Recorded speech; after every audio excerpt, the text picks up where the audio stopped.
Friends, welcome to my YouTube channel skills civil engineer. आज हम discuss करते हैं IS 456 2000 पार्ट 1। इसमें हम लोग कुछ IS 456 2000 के कुछ इंपॉर्टेंट पॉइंट्स के बारे में डिस्कस करेंगे जो मोस्टली इंटरव्यू में पूछा जाता है। तो चलिए बिना लेट किए हुए हम लोग स्टार्ट करते हैं। पहला है आपका workability of concrete. Workability of concrete क्या होता है कि साइड पे जो भी हमारा कंक्रीटिंग होता है तो उसमें हम लोग चेक करते हैं कि जो हमारा कंक्रीट है उसमें पानी की क्वांटिटी कितना है, एज पर मिक्स डिज़ाइन है या ज़्यादा है या कम है। उसको हम लोग चेक करने के लिए हम लोग स्लम कौन करते हैं, उससे हम लोग फाइंड आउट हो जाता है कि इसमें कितना क्वान्टिटी पानी है। ओके, तो वर्केबिलिटी भी हमारा जो है ना, हमारा स्ट्रक्चर वाइज होता है कि कौन सा स्ट्रक्चर में कितना स्लम होना चाहिए। तो चलिए देखते हैं। पहला है ब्लेडिंग कंक्रीट। ब्लेडिंग कंक्रीट क्या होता है, जिसमें कंक्रीट में पानी की मात्रा बहुत ही ज़्यादा होता है, उसको हम लोग वेरी लो में रखा जाता है, उसकी स्लम वैल्यू 0 होता है। ओके, नेक्स्ट है मास कंक्रीटिंग, लाइटली कंक्रीटिंग। ओके, इसमें हमारा इंक्लूडिंग होता है स्लैब, बीम, वाल, column, floor, canal lining, strip footing. इसकी वर्केबिलिटी जो होता है वो लो होता है और स्लम का वैल्यू 25 to 75 mm होता है। नेक्स्ट है हेवी रिइंफोर्समेंट। इसमें आपका स्लैब, बीम, वाल, कॉलम इंक्लूड है। इसमें डिग्री ऑफ वर्केबिलिटी जो है वो हमारा मीडियम होता है और स्लम्प की वैल्यू 50 to 100 mm होता है। नेक्स्ट है पंपेड कंक्रीट। पंपेड कंक्रीट क्या होता है कि साइट में कभी क्या होता है कि हमारा जो रेडी मिक्स कंक्रीट होता है वो साइट तक नहीं पहुंच पाता है। उस कंडीशन में हम लोग कंक्रीट के थ्रू से पंप के थ्रू से हम लोग कंक्रीटिंग करते हैं। तो उसमें क्या होता है कि कंक्रीट को पंप में स्मूथली फ्लो होना चाहिए, इसलिए हम लोग उसमें आपका स्लम्प की वैल्यू ज़्यादा होता है और वर्केबिलिटी भी हाई होता है। इसमें आप हमारा जो स्लम्प की वैल्यू जो 100 to 150 mm होता है। नेक्स्ट है tremie concrete. Tremie concrete mostly pile foundation में यूज किया जाता है।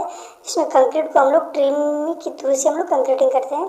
ट्रिमी क्या होता है कि एक पाइप होता है जो जिसका डाया 200 से 300 तक अप्रोक्स होता है और इसमें भी हमारा जो कंक्रीटिंग है वो एक पाइप के थ्रू फ्लो होता है, इसलिए इसमें हम लोग कंक्रीटिंग की जो वर्केबिलिटी है वो वेरी हाई रहता है और स्लम्प की जो वैल्यू है वो भी बहुत ज़्यादा होता है, जो इसका वैल्यू जो 150 to 180 mm होता है। नेक्स्ट हमारा होता है minimum period of deshuttering. Civil work में क्या होता है कि जो भी हमारा एक्टिविटी होता है वो हमारा शटरिंग जो है वो मेन इम्पोर्टेंट रोल निभाता है आपका कंक्रीटिंग करने के लिए। विदाउट शटरिंग कंक्रीटिंग को नहीं कर सकते हैं। तो इस पर भी IS कोड में एक गाइडलाइंस दिया गया है कि शटरिंग को कितने दिनों में हम रिमूव कर सकते हैं, ओके, स्ट्रक्चर वाइज। तो आइए देखते हैं इसमें भी। पहला है वर्टिकल फॉर्मवर्क लाइक कॉलम्स, वाल, बीम। अगर ये हमारा स्ट्रक्चर है तो इसमें हमारा जो मिनिमम टाइम पीरियड जो होता है वो 16 to 24 आवर्स तक हमको शटरिंग रखना ही है, उसके बाद इसको हम लोग डिशटरिंग कर सकते हैं। नेक्स्ट है soffit formwork to slab. Slab में जो हमारा शटरिंग होता है उसको हम लोग रिमूव मिनिमम 3 दिन के बाद हम लोग उसको रिमूव कर सकते हैं, 3 days के बाद कर सकते हैं। बट उसका एक कंडीशन है कि जो हम लोग शटरिंग करने के लिए जो हम लोग प्रॉप यूज करते हैं वो प्रॉप्स को तुरंत हमको फिक्स करना पड़ेगा। ओके, नेक्स्ट है soffit formwork to beam. Beam में जो हमारा शटरिंग होता है उसको हम लोग 7 day में रिमूव कर सकते हैं, लेकिन इसमें भी सेम कंडीशन है, प्रॉप्स को हम लोग तुरंत हमको इमीडिएट उसमें रिफिक्स करना पड़ेगा सपोर्ट के लिए। नेक्स्ट है प्रॉप टू स्लैब। हमारा शटरिंग तो रिमूव कर दी, अब प्रॉप जो मैंने रिफिक्स किया था उसको रिमूव करने का क्या टाइम पीरियड है। तो अगर हमारा स्लैब का जो स्पैन है वो 4.5 मीटर है तो हम उसको 7 day में हम प्रॉप्स को रिमूव कर सकते हैं। लेकिन अगर हमारा स्पैन जो है स्लैब का वो 4.5 मीटर से ज़्यादा है तो हम जो डिशटरिंग करने के लिए मिनिमम 14 days लगेगा। ओके, नेक्स्ट है prop to beams and arch. Beam में जो हमारा प्रॉप्स लगा हुआ है उसको रिमूव करने के लिए क्या है कि अगर हमारा span up to 6 metre, 6 metre तक है तो हम 14 डे में प्रॉपर रिमूव कर सकते हैं। बट अगर स्पेन का जो लेंथ है वो मोर देन 6 मीटर, 6 मीटर से ज़्यादा का स्पेन है तो हम लोग उसके लिए 21 डेज हमको वेट करना पड़ेगा डिसर्टिन करने के लिए। नेक्स्ट हमारा है क्यूब सैंपल फॉर कंक्रीटिंग। जब भी हम साइड में कंक्रीटिंग करते हैं तो क्यूब को हम क्यूब का सैंपल लेते हैं ताकि हम चेक कर सकें कि हमारा स्ट्रक्चर का कंक्रीट जो है वो as per strength requirement strength हुआ है या नहीं हुआ है। तो इसका भी एक गाइडलाइंस है कि हम क्यूब कितना क्यूब लें क्यूब मीटर के अकॉर्डिंग। तो आइए देखते हैं। फर्स्ट है आपका 1 से 5 किलोमीटर तक हमारा कंक्रीटिंग करते हैं तो 1 सेट क्यूब लेंगे। 1 सेट मतलब 3 क्यूब हम लोग लेंगे। दूसरा होता है अगर 6 से 15 किलोमीटर तक कंक्रीटिंग करते हैं तो 2 सेट लेंगे। 16 से 30 किलोमीटर तक करते हैं तो 3 सेट लेंगे। और 31 से 50 किलोमीटर तक कंक्रीटिंग करते हैं तो हम लोग 4 सेट क्यूब लेंगे। और अगर 51 से भी ज़्यादा क्वांटिटी का हमारा कंक्रीटिंग होता है तो 4 सेट क्यूब लेंगे प्लस 1 एडिशनल सैंपल लेंगे फॉर ईच एडिशनल 50 किलोमीटर का। मीन्स कि 50 किलोमीटर से ज़्यादा होगा तो 4 सैंपल तो लेंगे ही लेंगे, बट एवरी 50 किलोमीटर जो होगा उसके लिए हम 1 एडिशनल क्यूब का सैंपल लेंगे। सपोज अगर हम 100 किलोमीटर का कंक्रीटिंग करते हैं तो 4 सेट तो लेना ही है और 1 प्लस 1 एडिशनल लेंगे, यानी कि 5 सेट क्यूब लेना पड़ेगा। नेक्स्ट है आपका मिनिमम नॉमिनल क्लियर कवर। यह जो भी हमारा स्ट्रक्चर होता है, चाहे वो कॉलम हो, बीम हो, स्लैब हो, स्टेयर हो, सभी में हम लोग क्लियर कवर प्रोवाइड करते ही करते हैं। जहाँ पे भी हमारा रिइंफोर्समेंट यूज होता है वहाँ पे क्लियर कवर देना ही पड़ता है। यह बहुत ही कंपल्सरी और बहुत ही इंपॉर्टेंट चीज़ है। इसमें आप देख सकते हैं एक्चुअली क्लियर कवर क्या करता है कि जो हम स्टील यूज करते हैं रिइंफोर्समेंट उसको प्रोटेक्ट करता है हमारा क्लियर कवर। इसका मेन फंक्शन ये होता है।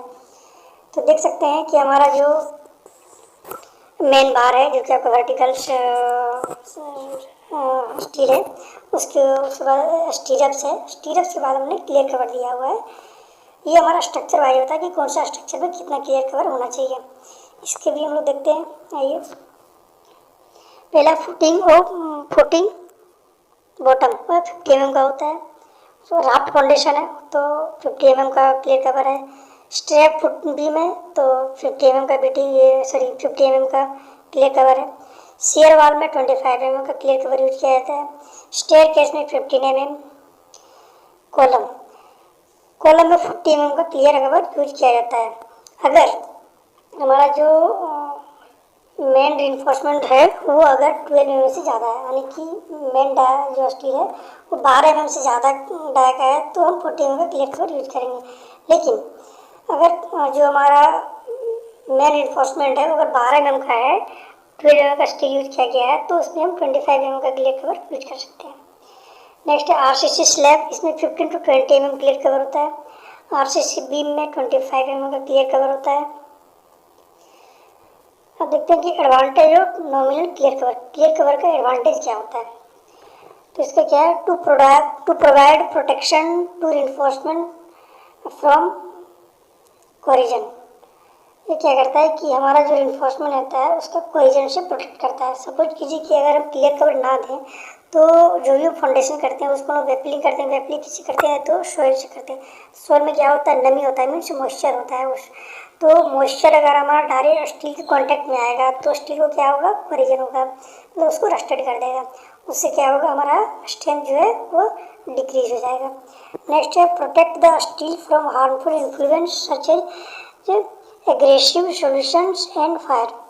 सपोज कीजिए कि अगर हम क्लियर कवर प्रोवाइड ना करें और हमारा एक बिल्डिंग है उसमें आग लग जाता है तो आग लगने से स्टील जो है डायरेक्ट फायर के कांटेक्ट में आएगा। उससे क्या होगा, स्टील हमारा धीरे धीरे मेल्ट हो जाएगा।